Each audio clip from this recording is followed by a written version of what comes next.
और 23 के तिलिस्म की शुरुआत करेंगे मध्य प्रदेश की सियासत के छोटे पैकेट के बड़े धमाकों के साथ। दरअसल चुनाव के नजदीक आते ही कांग्रेस और बीजेपी के अलावा दूसरे दल भी अब तेजी से अपनी सक्रियता को बढ़ा रहे हैं। ये दल मध्य प्रदेश में अपनी सियासी जमीन को मजबूत करना चाहते हैं।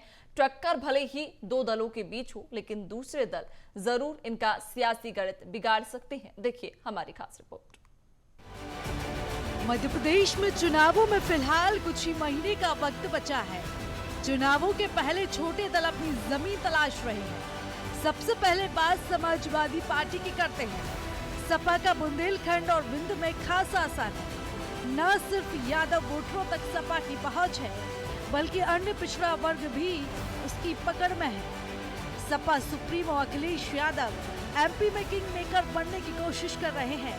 कांग्रेस के साथ गठबंधन की पिछले चुनावों में सारी कोशिशें फेल होने के बाद अब सपा अकेले या फिर गुंपा भीम आर्मी के साथ गठबंधन की फिराक में।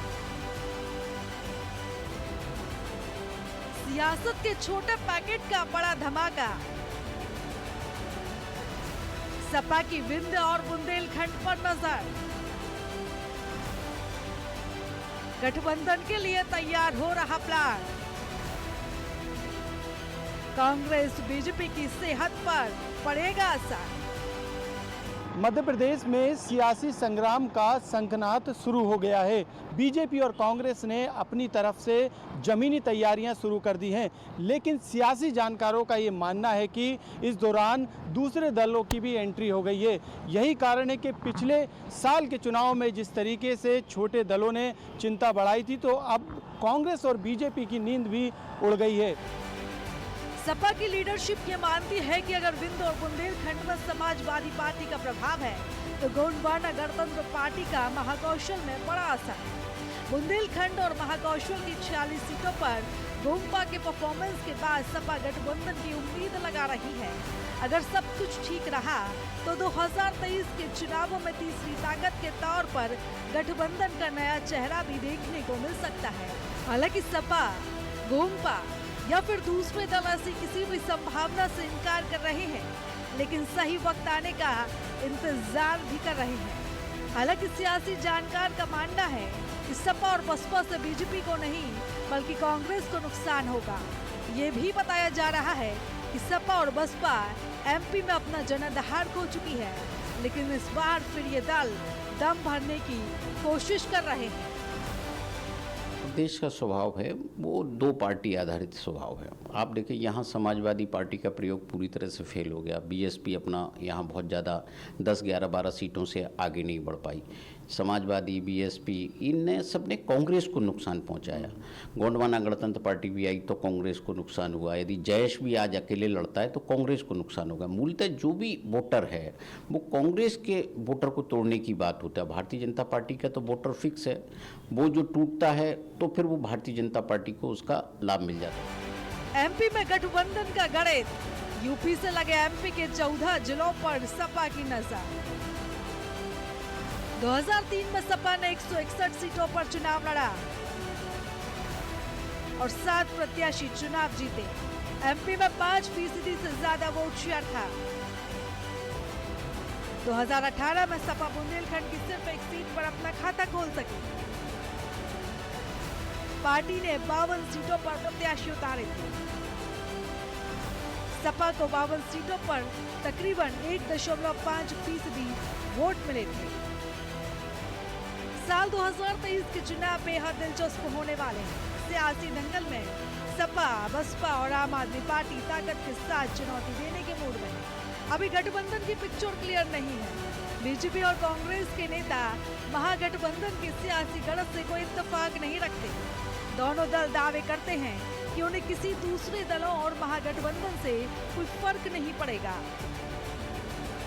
आम आदमी पार्टी जिस कारण उनका गठन हुआ वो तो वहीं ध्वस्त हो गया जब सिसोदिया और सत्येंद्र जैन जेल में है। इसलिए जनता का ऐसे दलों पर कोई विश्वास नहीं है। और वो दिल्ली, पंजाब नहीं, वहाँ पर पंजाब में हमारा जनाधार कांग्रेस से कम था। हम अकाली दल के हम छोटे भाई थे, वहाँ सीधी टक्कर कांग्रेस से थी, कांग्रेस को धराशायी किया।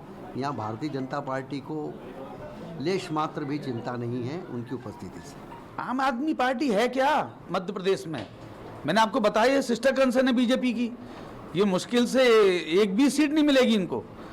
आप बात कर रहे हैं इनसे अलायंस करने की, अरे भाई जिसका कोई वजूद ही नहीं है, सिर्फ हारने और जीतने के हिसाब से इनको उतारा जा रहा है पैसा देके भारतीय जनता पार्टी द्वारा, तो इसमें अलायंस तो एक तरफा बहुमत कांग्रेस को मिलने वाला है, 150 से अधिक सीटें आने वाली हैं। अब ये तो जनता बोलने लगी है, अभी तो आपके चैनल ही बोल रहे थे, अब तो जनता भी बोलने लगी है। माननीय पूर्व मुख्यमंत्री और प्रदेश अध्यक्ष माननीय कमलनाथ जी के नेतृत्व में 23 में हम लोग प्रचंड बहुमत के साथ सरकार बनाएंगे और हम सत्ता में बैठेंगे और भारतीय जनता पार्टी को जनता घर बैठाने का काम करेगी।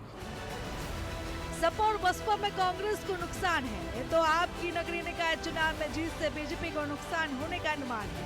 ये छोटे दल भले ही एमपी पर राज नहीं कर पाएंगे, लेकिन ये दल जरूर कांग्रेस और बीजेपी का सियासी गणित बिगाड़ेंगे। और मध्य प्रदेश में वैसे तो 2023 का चुनाव सीधे तौर पर कांग्रेस और बीजेपी के बीच लड़ा जा रहा है। तीसरा मोर्चा भी अपना दम दिखाने की कोशिश कर रहा है। सपा के साथ बसपा भी अपनी खोई हुई जमीन को तलाशने में जुट गई है। दिल्ली में बैठकों का दौर जारी है और उम्मीदवारों को भी चुनाव लड़ाने के संकेत दे दिए गए हैं। महागठबंधन में इस स्टोरी में समझते हैं बसपा का सियासी गणित। देश के पड़ोसी राज्य उत्तर प्रदेश से शुरू हुई बहुजन समाज पार्टी ने धीरे धीरे पूरे देश में पैर पसार लिए। भले उत्तर प्रदेश में बसपा का सिर्फ एक विधायक जीता हो, लेकिन बसपा की नजरें अब मध्य प्रदेश पर हैं। बसपा ने 2018 के चुनाव में 2 सीटें जीती थी। पथरिया से रामबाई और ग्वालियर से संजीव कुशवाहा ने बसपा के टिकट से चुनाव जीता। दोनों बसपा विधायकों ने पहले कांग्रेस का साथ दिया था, बाद में संजीव कुशवाहा बीजेपी में शामिल हो गए। 2018 के चुनाव में बसपा ग्वालियर, चंबल और बुंदेलखंड की 6 सीटों पर दूसरे नंबर पर रही थी।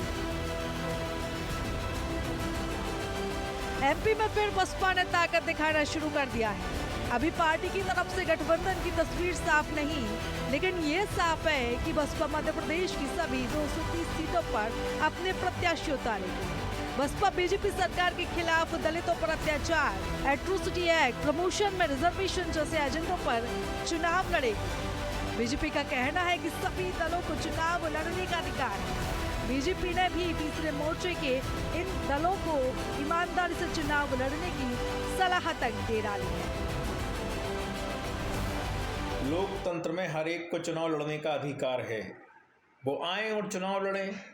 पर ये सो कॉल्ड दल जो गैर कांग्रेसी दल हैं, उनसे हमारा कहना है कि आप अपनी पार्टी के बारे में जो कहते हैं उसके प्रति ईमानदार बरतने का काम कीजिए।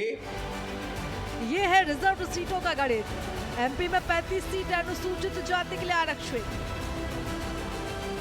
2018 में 35 में से बीजेपी को 18 और कांग्रेस को 17 सीटें मिली। 2013 में बीजेपी को 28 सीटों पर जीत। 2018 में बसपा को भी बड़ा नुकसान हुआ था। 2018 के चुनाव में बसपा ने 2 सीटें ही जीती थी। 1993 और 1998 में बसपा को 11-11 सीटें मिली।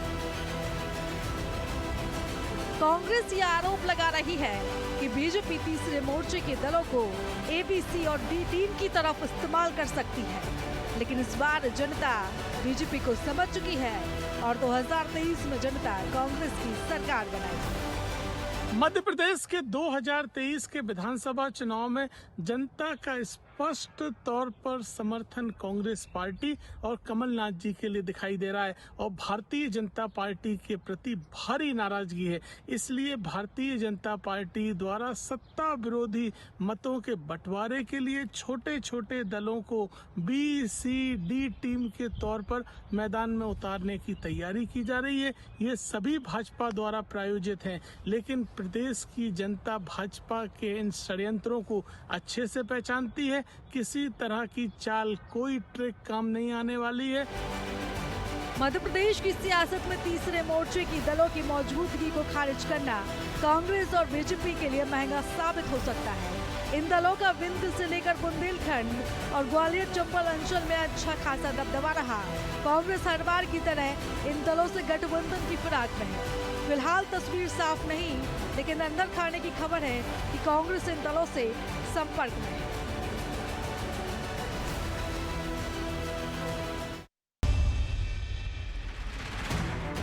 खास पेशकश में आगे हम उस सियासी दल की बात करेंगे जिसमें सीधे तौर पर कांग्रेस और बीजेपी को नुकसान होने वाला है। सियासी जानकार मानते हैं कि इस पार्टी के पास खोने के लिए मध्य प्रदेश में कुछ नहीं है, लेकिन यहां पाने के लिए उसने पूरी ताकत झोंक दी है। देखिए रिपोर्ट। मध्य प्रदेश में नगरीय निकाय चुनाव में अच्छे प्रदर्शन के बाद अब आम आदमी पार्टी विधानसभा चुनाव में दूसरे दलों का खेल बिगाड़ सकती है। वैसे तो एमपी में आम आदमी पार्टी का कोई खास वजूद नहीं, लेकिन हाल ही में हुए नगरीय निकाय के चुनाव के बाद आपका कॉन्फिडेंस पहले से ज्यादा बढ़ा है। आप संयोजक अरविंद केजरीवाल ने भी एमपी की सभी सीटों पर चुनाव लड़ने का ऐलान किया था। साफ है कि आम आदमी पार्टी या तो कांग्रेस का खेल खराब करेगी या फिर बीजेपी का। बीजेपी को क्यों होगा नुकसान? बीजेपी की कई सीटों पर आपका असर। आपने बीजेपी के वोट बैंक को किया टारगेट। नगरीय निकाय चुनाव के बाद बढ़ा कॉन्फिडेंस। जमीन स्तर पर कार्यकर्ताओं का मजबूत नेटवर्क। सियासी जानकारों का मानना है कि नगरीय निकाय चुनाव में आपने बीजेपी को बहुत नुकसान पहुंचाया है। कांग्रेस को भी दूसरे दलों के वोट बैंक से नुकसान होता है। कोई महागठबंधन मध्य प्रदेश में बनता है तो बहुत ज़्यादा संभावना नहीं है। जो भी नुकसान होना है वो सीटों के हिसाब से होना है। यदि कई बार हमने देखा ना कि यदि आम आदमी पार्टी चुनाव जीत गई तो सिंगरौली में तो भारतीय जनता पार्टी को नुकसान हुआ ना, कांग्रेस को तो कोई नुकसान नहीं हुआ। तो जो भी स्पेसिफिक सीट है जहाँ वहाँ किस दल का आदमी आया है, यदि भारतीय जनता पार्टी छोड़ के आया है, वो अपने साथ अपना फॉलोअर्स लाया है, अपना वोट लाया है, तो बीजेपी को नुकसान होगा। अन्यथा कांग्रेस में तो ऐसा कोई वोट होता नहीं है। जो व्यक्ति होता है वो उस आधार पर अपनी एक जो कमिटेड जो लोग रहते हैं उन्हीं से चुनाव लड़ता है, उन्हीं के आधार पर वो अपनी हार जीत तय करता है। कांग्रेस के लिए इसलिए है नुकसान। कांग्रेस के परंपरागत वोट बैंक पर नजर। मुस्लिम SC/ST वोटर्स पर अच्छी पकड़। आप प्रदेश में खुद को दूसरा विकल्प मान रही है।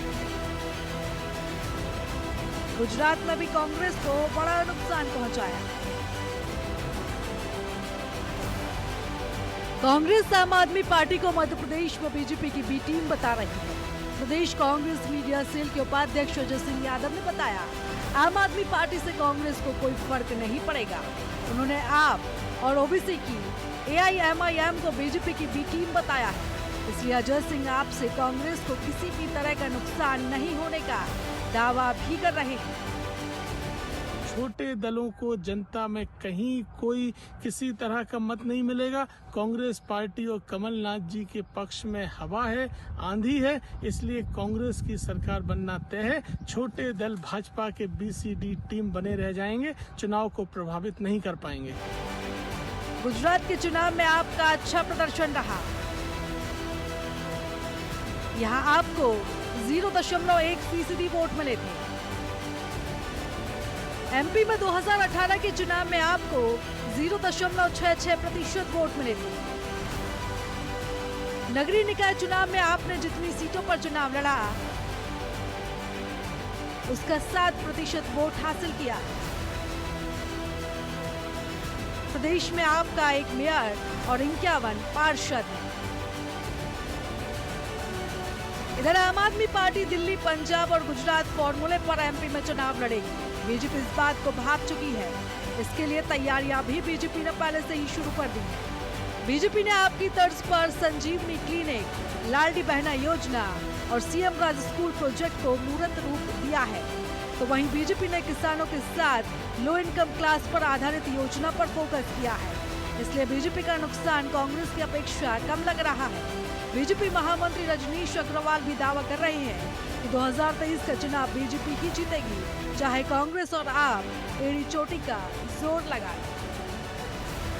कमलनाथ जी की थैली के प्रभाव में आ जाते हैं। आपका अगर कमिटमेंट अपने पार्टी के उद्देश्यों के प्रति है, आपका कमिटमेंट अगर आपके राजनीतिक लक्ष्यों के प्रति है, तो मैदान में कूदिए, चुनाव लड़िए। सामने आपका जो भी सोच समझ के लेकर रिस्पांस जनता का है वो सामने आ जाएगा।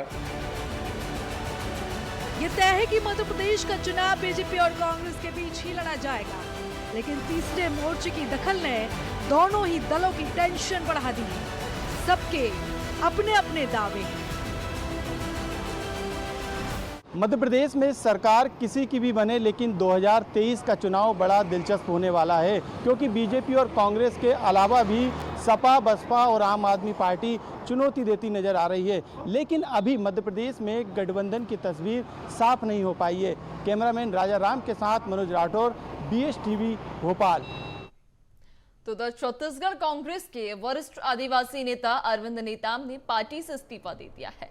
अरविंद नेताम इंदिरा गांधी सरकार के साथ ही नरसिम्हा राव की सरकार में केंद्रीय मंत्री के रूप में जिम्मेदारी संभाल चुके हैं। अरविंद नेताम ने राज्य सरकार पर आदिवासियों के हितों का नजरअंदाज करने का आरोप लगाते हुए AICC के अध्यक्ष मल्लिकार्जुन खड़गे को अपना इस्तीफा भेज दिया है। अरविंद नेताम के इस्तीफे के बाद प्रदेश की सियासत में बयानबाजी का दौर शुरू हो गया। देखिए ये रिपोर्ट। छत्तीसगढ़ की 90 विधानसभा सीट में से 29 विधानसभा सीट आदिवासी वर्ग के लिए आरक्षित है। इन आदिवासी वर्ग के लिए आरक्षित सीटों में सर्वादिवासी समाज का बड़ा दखल माना जाता है। इस्तीफे से पहले ही सर्वादिवासी समाज को लेकर अरविंद नेताम लगातार काम करते रहे हैं। इसके साथ ही उन्होंने पार्टी विरोधी बयान भी कई बार दिए हैं। इसके बाद अब अरविंद नेताम ने अपना इस्तीफा कांग्रेस आलाकमान को भेज दिया है। हालांकि उनके इस्तीफे से प्रदेश में सियासत भी तेज हो गई है। बीजेपी का कहना है कि कांग्रेस ने आदिवासी समाज के साथ धोखा किया है। दिग्गज आदिवासी नेता अरविंद नेताम का कांग्रेस पार्टी छोड़ना इसका प्रमाण है। कांग्रेस की नीतियां आदिवासी विरोधी हैं। इस देश में चाहे पार्लियामेंट हो चाहे विधानसभा हो, बहुत से कानून आदिवासियों की रक्षा के लिए बनाया गया है। और लेटेस्ट जो सबसे महत्वपूर्ण कानून है पेशा कानून, जो हम लोगों ने पार्लियामेंट में बनवाया था। और हम जानते थे 1991 में जो उदारीकरण की नीति आई इस देश में, इससे आभास हो गया कि लुटेरे आने वाले हैं। हमारे आदिवासी इलाके में सब संसाधन है, खनिज है, जंगल है, पानी है, ज़मीन है, सब लूटने आएंगे और सरकार के साथ लूटेंगे। और यही हो रहा है, इस राज्य में यही हो रहा है। और यही कारण है कि हमको छोड़ना पड़ गया। कि जब राहुल गांधी 5 साल पहले बुला लिए, हम तो बाहर थे, काहे के बुलाए भाई? पीछे पड़ के आ जाओ, नहीं ये नहीं, आपका उपयोग होगा, आपकी अनुभव का लाभ मिलेगा। उसके बाद क्या हुआ? 4 साल कोई पूछे नहीं। तो हम तो अपने समाज के लिए टाइम डिवोट कर रहे हैं। हम तो शुरू से कह रहे हैं, हम पहले सामाजिक कार्य करते हैं, फिर राजनीति करें। अब राजनीतिक पार्टी हमारा उपयोग ही नहीं करे तो हम काहे को वहाँ वेस्ट करें अपना टाइम? हम अपने दूसरे काम में लगाएंगे। अब लगा रहे हैं। कांग्रेस पार्टी ने हमेशा से आदिवासियों को अपमानित किया है, उनके साथ में धोखा किया है। कांग्रेस पार्टी की जितनी भी नीतियां हैं वो आदिवासी विरोधी रही है। आज कांग्रेस पार्टी के वरिष्ठ नेता माननीय श्री अरविंद नेताम जी ने कांग्रेस पार्टी को छोड़ा है, जो इस बात को प्रमाणित करता है कि कांग्रेस पार्टी किस तरीके से छत्तीसगढ़ में आदिवासियों के साथ में धोखा देने का काम कर रही है। चाहे वो शिक्षा का मामला हो, चाहे वो स्वास्थ्य का मामला हो, चाहे वो रोजगार का मामला हो, ऐसे अनेकों मामला जिन पर आज कांग्रेस ने हमारे आदिवासी समाज के साथ में छल किया है।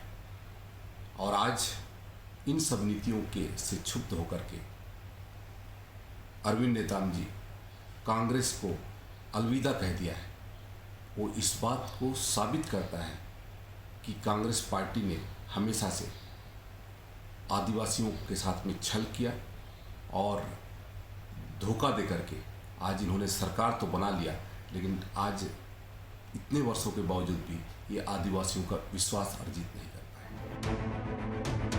वरिष्ठ आदिवासी नेता अरविंद नेताम ने अपने पत्र में पेसा कानून के साथ ही कई अन्य मुद्दों का भी जिक्र किया है। अरविंद नेताम के इस्तीफे के बाद जहां बीजेपी पर कांग्रेस हमलावर है, तो वहीं इसे लेकर मुख्यमंत्री भूपेश बघेल का भी बयान सामने आया है। सीएम ने कहा कि उन्होंने बहुत देर कर दी। भानु प्रताप उपचुनाव में कैंडिडेट खड़ा कर पार्टी के खिलाफ उन्होंने काम किया है, ऐसे में वो अपने आप ही निष्कासित हो जाते हैं। साथ ही सीएम ने ये भी कह दिया कि नेताम भारतीय जनता पार्टी के हाथ से खेल रहे हैं। अरविंद नेताम कितनी बार दल बदल चुके हैं। बहुत देर कर दिया उन्होंने। वो तो भानु प्रतापपुर चुनाव में ही कैंडिडेट खड़ा कर लिए थे, तो वैसे भी जो आदमी पार्टी के खिलाफ में काम करता वैसे अपने आप निष्कासित हो जाते, इस्तीफा देने की जरूरत ही नहीं थी उसको। पहले ही पार्टी विरोधी गतिविधि में वो संलिप्त थे और वो भारतीय जनता पार्टी के हाथ से खेल रहे हैं, वो शुरू से हमको मालूम है। उनकी बैठकें भी हो रही है और लगातार उनकी गतिविधि उस प्रकार से रही है, लेकिन वरिष्ठता को ध्यान में रखते उसे निष्कासन की कार्रवाई पार्टी ने नहीं किया। लेकिन वो कितने बार दल बदल चुके हैं, ये पहले निकाल देते तभी तक हो सकता है एक और दल बदलने की स्थिति आता है। छत्तीसगढ़ में विधानसभा चुनाव नजदीक है। उससे पहले वरिष्ठ आदिवासी नेता अरविंद नेताम ने कांग्रेस से इस्तीफा दिया है। इस बार सर्व आदिवासी समाज ने लगभग 50 सीटों पर अपने प्रत्याशी खड़े करने का ऐलान किया है। लिहाजा दोनों ही प्रमुख पार्टी के लिए आदिवासी सीटों में बड़ी चुनौती मिल सकती है। लेकिन वरिष्ठ आदिवासी नेता अरविंद नेताम के कांग्रेस से इस्तीफा देने के बाद इसका कितना असर कांग्रेस पर पड़ेगा, ये तो आने वाला वक्त ही बताएगा। BSTV के लिए शिखर देवांगन की रिपोर्ट। फिलहाल 23 के तलस्सुम में इतना ही। बने रहिए BSTV के साथ। हमें दीजिए इजाजत। नमस्कार।